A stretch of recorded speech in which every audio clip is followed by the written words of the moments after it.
Embrace yourself. The power of radical acceptance. Introduction. Hello, friends. Welcome to Embrace Yourself, the power of radical acceptance. I'm thrilled you've decided to join me on this journey to a more peaceful and fulfilling life. For years, I've helped individuals unlock their potential through understanding themselves and overcoming challenges. I believe everyone possesses the inner strength to navigate the complexities of life with grace and resilience. Have you ever felt like you're constantly fighting against reality? Wishing things were different? Beating yourself up for mistakes you've made? We all do it. We resist the present moment, judge ourselves harshly, and get caught in cycles of negativity. This often leads to feeling stressed, anxious, and disconnected from ourselves and the world around us. This book offers a different path. It's about learning to embrace yourself exactly as you are, right now. It is not about giving up or settling for less. Rather, it's about acknowledging and accepting what is, without judgment. It's about meeting your experiences, both positive and negative, with an open heart and a curious mind. Radical acceptance isn't passive resignation. It's active engagement with reality. It's the foundation for powerful change.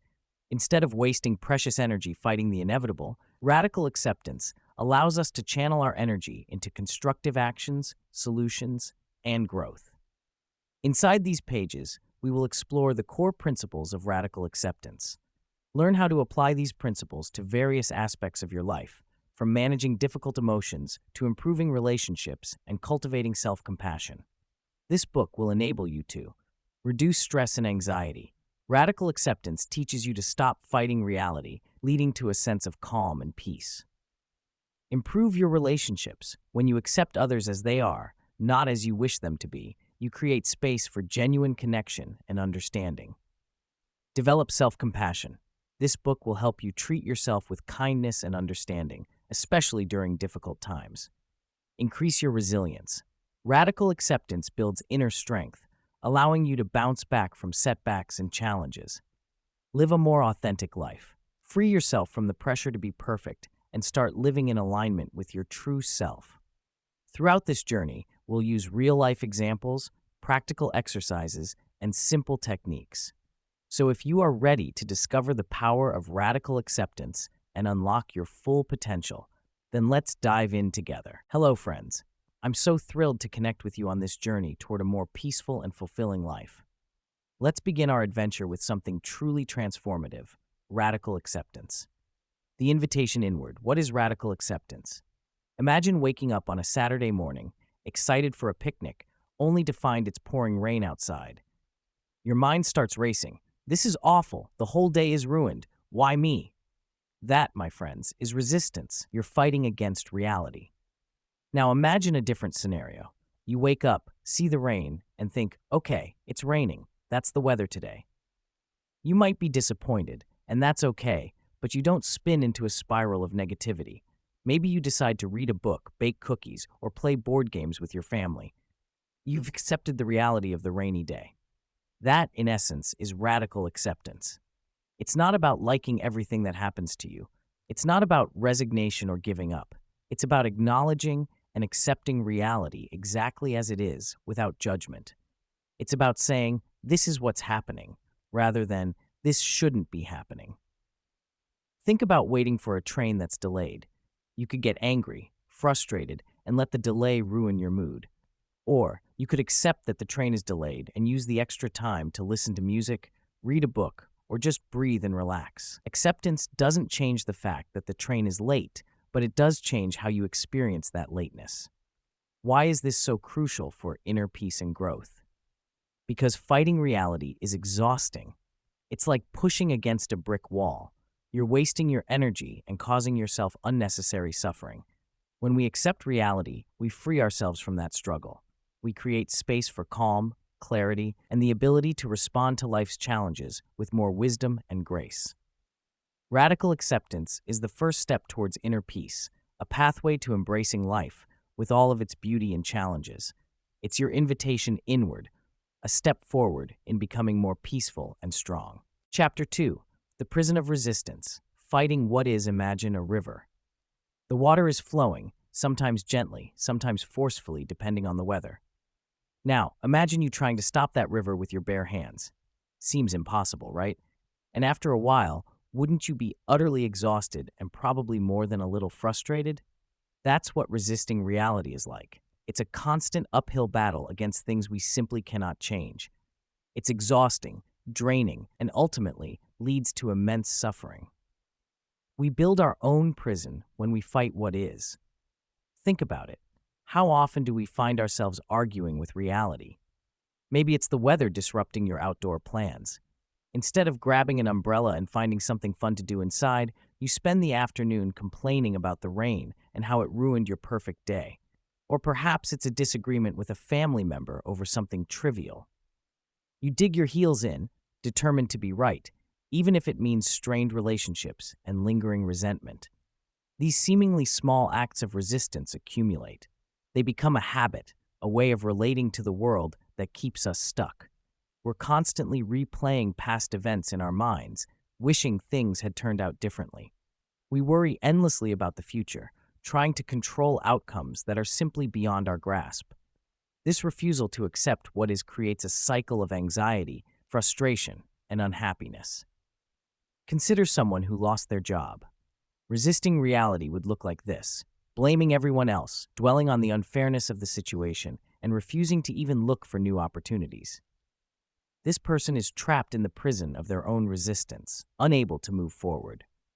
They are chained to a past they cannot change, blinded by anger and resentment. The key is not to bury difficult feelings, but to acknowledge them without clinging to them. Recognizing the futility of fighting the inevitable allows us to conserve our energy and direct it towards something more constructive, accepting what is and choosing how we will respond. Acceptance sets us free. Chapter 3: Recognizing the Enemy Within, Identifying Resistance. Hey friend, remember that feeling of swimming upstream? That's resistance. It's the internal battle we wage against what is. We all do it. It's human, but understanding when we're doing it, that's the first step to freedom. Think of resistance like a flickering light bulb, signaling danger, unaccepted reality. But the bulb doesn't come with instructions. So, how do we recognize it? Here are some sneaky resistance vibes you might recognize. The complaint machine. Do you find yourself constantly complaining about the weather, your boss, the traffic? While venting can feel good in the short term, if it becomes a constant habit, it's a sign you're resisting something. You want things to be different right now, and you're pushing against the present. The blame game. It's their fault.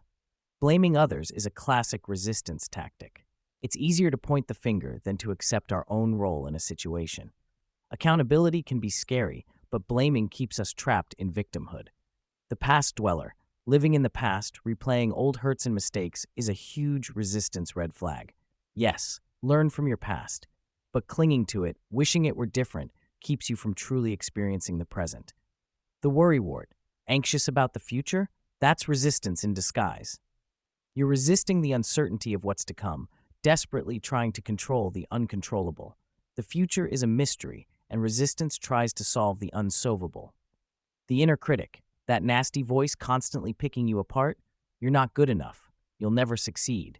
That's resistance telling you to resist being imperfect, resist being you. For example, imagine Mark loses his job. A non-resistant response might be, okay, this is tough. What are my next steps? But resistance might sound like, it's unfair. They never appreciated me. This is going to ruin my life. See how the second response is full of negativity and unwillingness to accept the current situation? The key is to become a mindful observer of your own thoughts and feelings. When those resistance signals flare up, acknowledge them without judgment. Say to yourself, aha, I'm resisting right now. Just noticing it can be enough to disrupt the cycle and begin to find your path towards acceptance. You do not need a cape and sword to fight with it. Accept it and let it go. Chapter 4: Permission to Feel, Allowing Emotions to Flow. Hello, dear friends. We've talked about opening our hearts to radical acceptance. Now let's dive into the messy, beautiful, and sometimes overwhelming world of emotions. Often we treat feelings like unwanted house guests. Sadness arrives, quickly hide it. Anger flares, push it down. But suppressing emotions is like holding a beach ball underwater. It takes tremendous effort, and eventually it will burst to the surface. Think of a pressure cooker. When steam builds up inside, it needs a release valve, right? Otherwise, boom, your emotions are like that steam. They need a healthy outlet. Feeling sad after losing a job isn't a sign of weakness. It's a natural response to a genuine loss. Feeling angry when someone treats you unfairly is a signal that your boundaries have been crossed. These feelings aren't bad. They are messages. Imagine a young man named David. He always tried to appear strong and unaffected. When his grandmother passed away, he refused to cry, telling himself, "I need to be tough for my family." He bottled up his grief. Later, he found himself snapping at his wife over small things. His unresolved grief was leaking out sideways, hurting those he loved. Allowing emotions to flow doesn't mean wallowing in them forever. It means acknowledging them, feeling them fully, and then letting them pass. It's like sitting by a river.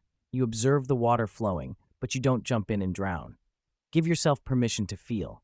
Tell yourself, it's okay to be sad. It's okay to be angry.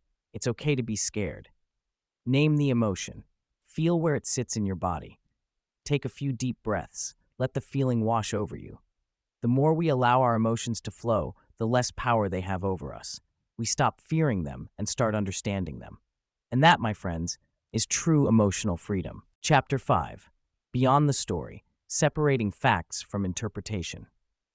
We all live with constant stories running in our heads. These narratives shape how we feel, act, and relate to the world. But what if these stories aren't entirely true? What if they're just interpretations layered upon simple facts? This chapter is about learning to see the difference between what actually happened and the story we tell ourselves about it. Imagine this. You're late for a meeting. That's the fact. Now, consider the possible stories you could create. I'm always late. I'm so irresponsible. Nobody respects me. This is a disaster. The boss will think I'm incompetent, and I'll get fired.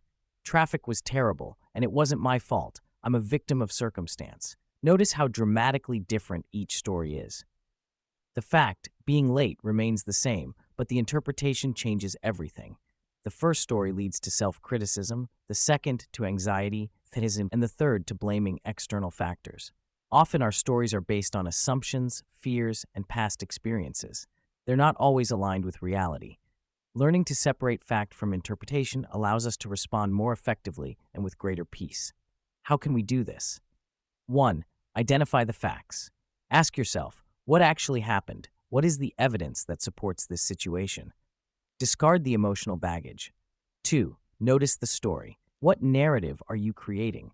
What thoughts and beliefs are fueling it? 3. Challenge the story.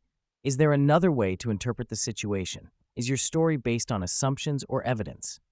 Choose a new story. If your story is causing distress, consider rewriting it. Focus on compassion, self-forgiveness, and realistic expectations. Separating fact from interpretation is a powerful tool for overcoming negative thoughts and emotions. It allows us to see the world more clearly and respond with greater wisdom and kindness. Chapter 6. The Kind Eye. Self-compassion as a pathway to acceptance. Imagine your dearest friend is struggling. They've made a mistake, feel down, and are being really hard on themselves. What would you say? Probably something kind, understanding, right? Now, what if you started treating yourself with that same gentleness? That's self-compassion. It's the gateway to truly accepting yourself, imperfections and all. Acceptance isn't about condoning bad behaviors. It's about acknowledging who you are right now without harsh judgment. Self-compassion oils the wheels of that process. It says, hey, it's okay to not be perfect. Everyone messes up. How can I support myself through this? Instead of beating yourself up after failing an exam, self-compassion might sound like, this is tough. I feel disappointed, but everyone struggles with exams sometimes. What can I learn from this, and how can I prepare better next time? I'll also take a break and do something I enjoy. See the difference? One fuels negativity, the other fuels resilience. Replace the inner critic with a supportive friend who always has your best interests at heart. Remember, you deserve kindness, especially from yourself. Only then can you truly accept yourself and start growing. Okay, friends, let's unlock secrets hidden within ourselves. We're diving deep into Chapter 7, Body Wisdom, tuning in to physical sensations. Often, we treat our bodies like machines, vehicles carrying our brains around. But your body is a talking, feeling, sensing instrument, constantly giving you information. Are you listening? Think of your body as a loyal friend who always tells you the truth, even when you don't want to hear it. Your emotions aren't just in your head, they live in your body. Anxiety might feel like a knot in your stomach, sadness might feel heavy in your chest, joy, a lightness in your shoulders, a spring in your step. Learning to pay attention to these sensations is like learning a new language, the language of your own being. We ignore it, but it's always there. How do we start learning? Simple. Mindful breathing. Close your eyes and for a few moments, don't worry about anything but your breath. Feel the air entering your nostrils, filling your lungs, and then gently leaving. Notice the rise and fall of your chest or belly. Do you feel any tension anywhere? Tightness in your jaw? Shoulders near your ears? Just notice. Acknowledge it without judgment. That's it. Try this a few times a day. When you're stressed, before a big meeting, whenever you remember, just pause, breathe, and notice what your body is telling you. You aren't trying to change anything, just listen. Imagine you are about to give a speech. Instead of getting caught up in fear of forgetting lines, take some deep breaths. Feel your feet on the ground. Notice the sensation of your clothes against your skin. You might notice your heart is racing. Acknowledge, okay, my heart is beating fast. I am nervous. This simple awareness will help you stay grounded and allows you to address the emotion behind it rather than the racing sensation. Our bodies are incredible instruments, and by learning to listen, we unlock a whole world of self-understanding. Chapter 8. Letting Go of Judgment. Seeing others with acceptance. Holding on to judgments about others is like gripping a hot coal. It burns you, not them. Just as holding on to resentment hurts you, judging others keeps you trapped in a cage of your own making. Radical acceptance extends beyond ourselves. It encompasses everyone we encounter. Think about the last time you quickly judged someone. Perhaps it was a coworker who's always late or a neighbor with a peculiar hobby. What assumptions did you make? Did you consider their perspective, their struggles, or the unseen circumstances behind their actions? Acceptance isn't about condoning bad behavior.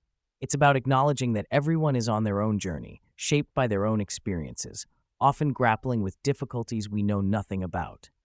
It's realizing that, like you, they're trying to navigate life the best they can, most of the time.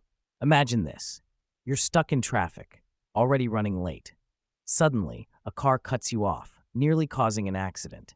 Your immediate reaction might be anger, frustration, and judgments about the other driver's carelessness. But what if that driver is rushing to the hospital or just received devastating news? You don't know. Before reacting, pause. Try to see the situation from their point of view, even if you don't agree with their actions. This doesn't excuse bad driving, but prevents your anger from escalating. It allows you to respond with patience instead of frustration, creating more space and less stress for yourself. Practice empathy. Actively try to understand where others are coming from, regardless of whether you agree with them or not. This doesn't mean becoming a doormat or tolerating abuse. It simply means acknowledging their humanity and recognizing that everyone struggles. By making this shift, we allow a space for connection and understanding. Chapter 9. Embracing Imperfection, the Beauty of Good Enough Friends. Are you tired of chasing an illusion, that shimmering, unattainable goal called perfection? Let me tell you a secret. It doesn't exist. It's a mirage in the desert, promising water but only delivering more thirst. We live in a world that glorifies flawless images. Social media bombards us with seemingly perfect lives, perfect bodies, perfect achievements. We start believing this is the standard, and we beat ourselves up when we inevitably fall short. But it's a trap. Perfectionism is a cruel master, whispering doubts and fueling anxieties. It paralyzes us, preventing us from even starting projects because we fear they won't be good enough. It steals our joy, turning every accomplishment into a moment of could have been better. Think of a potter shaping clay. They might envision a perfectly symmetrical vase, but the clay has its own nature. It might crack, slump, or resist their efforts. The potter could discard it, frustrated, or embrace the imperfections. Perhaps that unexpected curve, that tiny bubble, becomes its most unique and beautiful feature. Consider a musician releasing a song. There might be a slightly off-key note, or the mixing isn't perfect, but people love the imperfections of their favorite musician, and it may come up playing on the radio station over and over again. What if we applied this same acceptance to ourselves? What if we recognize that our flaws, our mistakes, our vulnerabilities are not blemishes, but brushstrokes that add depth and character to our lives? Good enough doesn't mean settling for mediocrity. It means releasing the crippling need for absolute perfection and allowing yourself to be human. It means focusing on progress, not unattainable ideals. It means being kind to yourself when you stumble, learning from your errors, and continuing to grow. There is beauty in being average. Many things can be learned from average people that have not failed. There is not a need to always be the smartest person in the room. Embrace the good enough, my friends.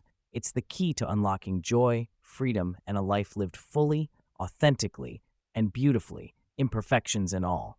Strive, but don't be perfect. Okay, here's Chapter 10, focusing on acceptance in relationships from the perspective of a motivational author.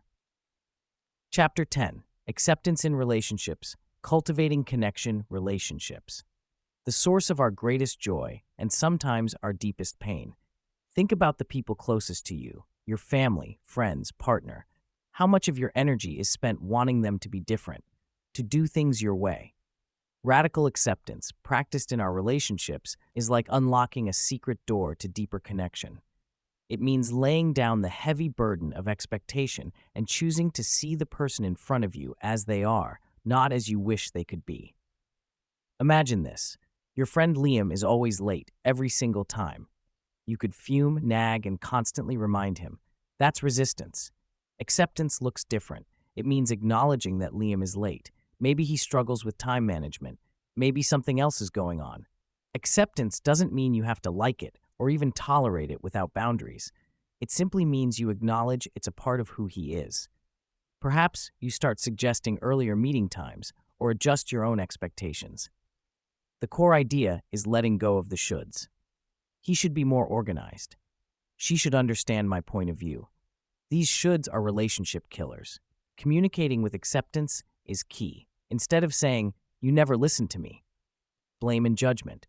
Try, "I feel unheard" when things go unsaid. Describe your feelings and needs clearly without attacking the other person's character. Conflicts are inevitable. Radical acceptance doesn't mean avoiding conflict, but it does mean approaching it with a different mindset. Listen to understand, not to defend. Try to see the situation from their perspective, even if you disagree. Remember, you're both on the same team, navigating life.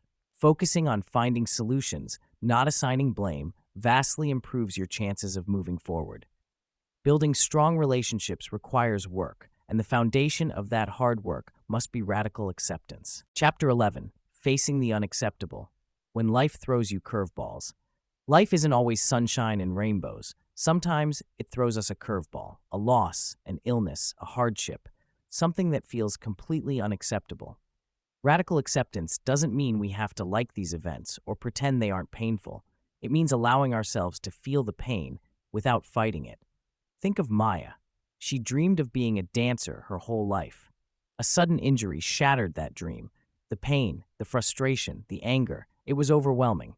She could have spent years battling reality, constantly wondering, why me? Instead, slowly, she chose acceptance. She allowed herself to grieve the loss of her dream, the unfairness of it all. Acceptance didn't magically erase the pain, but it freed her from the prison of resistance.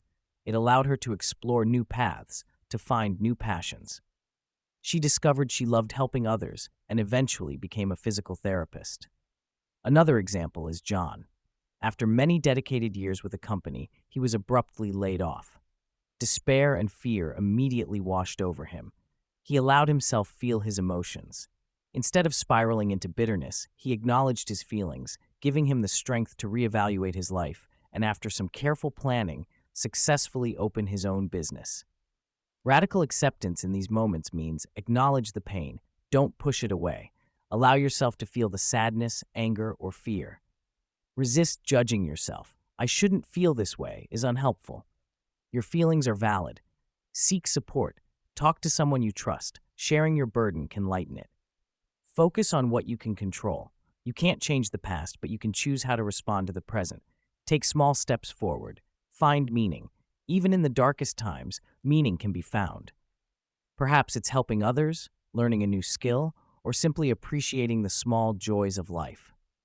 Life will always have its challenges, but with radical acceptance, we can navigate those challenges with more grace, strength, and resilience. We can turn pain into growth and find meaning even in the midst of suffering. Chapter 12, The Power of Presence, Living in the Now. Friends, how much of your life slips away while you're thinking about yesterday or planning for tomorrow? The truth is, yesterday is gone, and tomorrow isn't here yet. All we truly have is now. This chapter is about reclaiming that precious gift. Living in the present isn't some mystical art. It's a skill we can all learn and strengthen. It's about stepping out of the mental chatter and into the reality of this moment. Think about drinking a cup of tea. Are you really tasting it? Feeling the warmth in your hands? Or are you scrolling through your phone or replaying an argument? When you choose to be present, the simple act of drinking tea becomes richer, fuller. You notice the subtle flavors, the comforting steam, the quiet peace it brings. Imagine you're walking. Instead of replaying that awkward conversation in your mind, feel the ground beneath your feet. Notice the air on your skin, the sounds of nature around you. Really see the trees, the birds, the sky. Suddenly, a routine walk transforms into a mindful experience, filling you with a sense of calm and connection. Even during tasks we dislike, presence makes a difference. Washing dishes might seem mundane, but if you focus on the warm water, the feel of the soap, the sparkling cleanliness as each plate is done, it can become a mini meditation. It's about bringing your full attention to whatever you're doing, without judgment. Did you burn the toast? Accept it. No need to dwell or berate yourself. Just be in the moment and make another one. To cultivate mindfulness, start small. Choose one activity each day to do mindfully. Engage your senses. Pay attention to what you see, hear, smell, taste, and touch. Breathe. When your mind wanders, gently guide it back to your breath. Use it as an anchor to the present. Practice makes progress. Be patient with yourself. Each moment you choose presence is a victory. The power of presence is the power to live a fuller, richer, more meaningful life. It's about being fully alive, right here, right now. Let's embrace it. Chapter 13, From Acceptance to Action. Choosing your response. Acceptance isn't a comfy armchair where you just park yourself and do nothing forever. It's not about throwing your hands up and saying, "Oh well, guess this is just how it is," and giving up. True acceptance is the launch pad for meaningful action. It's like clearing a muddy puddle before you can build a strong foundation for your house. Imagine you lose your job. Initial reaction? Panic, sadness, maybe even anger. Resistance kicks in. This isn't fair. Why me? You could stay stuck there, spiraling. But what if you practiced acceptance? Okay, I lost my job. This is my reality right now. Does that mean you just sit on the couch and watch TV all day? Absolutely not. Acceptance unlocks the clear thinking you need to choose your next steps. Now you can. Update your resume. Network with contacts. Explore new career paths you might never have considered. Learn a new skill to become more marketable. Acceptance doesn't magically make your problems disappear. It changes you. It shifts you from a reactor to a responder. When you fight reality, you waste precious energy. When you accept, you free up that energy to act. Think of a farmer facing a drought. He can scream at the sky, curse the lack of rain, and worry himself sick. Or he can accept the drought as a current reality, then choose actions within his power, conserving water, planting drought-resistant crops, exploring new irrigation techniques. Acceptance allows you to see your situation with clarity, identify your options, and then choose a response aligned with your values and goals. It's about taking ownership, not surrendering power.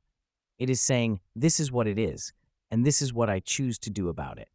Okay, here's the content for Chapter 14, designed to fit your specifications. Chapter 14, The Ripple Effect, Spreading Acceptance to the World. Radical acceptance, at its heart, isn't selfish. It's not about isolating yourself and simply tolerating your own internal world. It's about creating a better world, one acceptance at a time. Think of a pebble tossed into a still pond. It creates ripples that spread outwards, touching the entire surface. Your acceptance can do the same. When you truly accept yourself, flaws, mistakes, and all, you naturally exude a different energy. You become less judgmental, more compassionate. This makes you more approachable, creating space for others to be authentic too. Imagine this. You're talking with a colleague who has a strong political opinion, completely opposite to yours. Instead of immediately arguing, you listen. You genuinely try to understand their perspective, even if you disagree. This doesn't mean you have to change your mind. It means you're respecting their right to hold their own beliefs. This act of simple acceptance can de-escalate tension and open the door for respectful conversation. The colleague might even reciprocate, listening to your viewpoint with an open mind. Accepting others doesn't mean condoning harmful behavior. It means recognizing their inherent worth as human beings, regardless of their actions. It means responding with kindness and empathy, even when it's difficult. It means understanding that everyone is on their own journey, facing their own challenges. A little empathy goes a big way. The world desperately needs more understanding. Divisions seem to grow wider every day. By practicing radical acceptance, even in small ways, you can help bridge those gaps. You can create a world where differences are celebrated, not feared. You can be a beacon of compassion in a sea of judgment. Start small. Be the change you wish to see. All right, friends. Welcome to the very last page of this adventure. We've walked a path together, exploring this powerful idea of radical acceptance. By now, you've started to understand this isn't some magic button you push and poof, life is perfect. It's a lifelong journey. Think of it like learning to ride a bike. You wobble, you fall, you skin your knees. You don't just give up after one crash, do you? You get back on, again and again, until you find your balance. You practice. Radical acceptance is the same. Some days, accepting what is, a bad day at work, a frustrating conversation, a sudden setback, will feel easy. Other days, it will feel nearly impossible. That's okay. Those are the days when you need it most.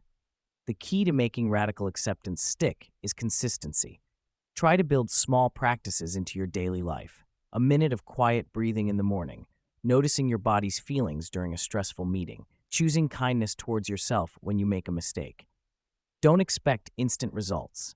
Be patient. Be gentle with yourself. Remember why you started this journey in the first place, to find more peace, more freedom, more joy. And when you stumble, and you will, don't beat yourself up. Just gently guide yourself back to the present moment, back to that place of acceptance. This inward journey is never truly over. There will always be new challenges, new opportunities for growth. Embrace them. See them as a chance to deepen your understanding of yourself and the world around you. Keep practicing. Keep breathing. Keep accepting. You've got this, friend. Your journey has only just begun.